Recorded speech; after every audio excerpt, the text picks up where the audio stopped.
Nigo aecokirie na kumwegerera umugavana uyu wi kaunti ya Kiambu Kimani Wamatangi asatebire nemiroberio ebangire kurwase serikali nene yokoherekia gocherera ababwatani kurwase ensemo ya Mount Kenya sibono atebire egetambukiro kia matuka bwangoiga yogosagana wechinsemo chebose chinibo cy'umugavana uyu nigo Kenya kobage kugikirwa na gashagwa atebire nigo barache kwebeka asenchira ere engia yokurenda abamwabo.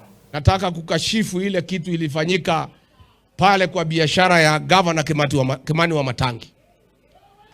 Unajua hao wajumbe wa Kiambu walienda kwa William Ruto wakamtisha ya kwamba watamuacha asipokubali kuharibu mali ya Kimani Wamatangi.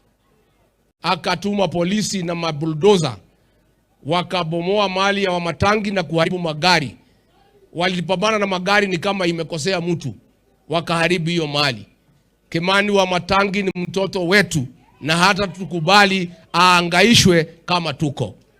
Na kama Kimani Wamatangi kuna makosa amefanya, tuambiwe ni makosa gani.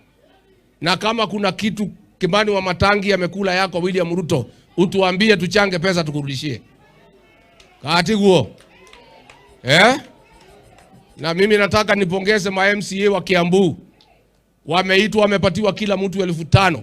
Atuwaimpichi Wamatangi wakasema hiyo ni ujinga wakakataa. Mimi MCAs ya Kiambu na watolea nyinyi kofia.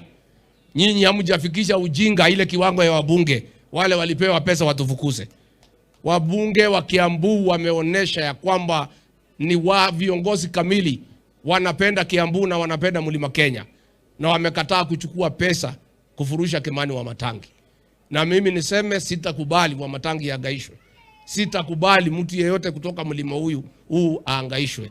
Lazima tutasimama na heshima na haki ya kila Mkenya na kila mtu wa eneo hili.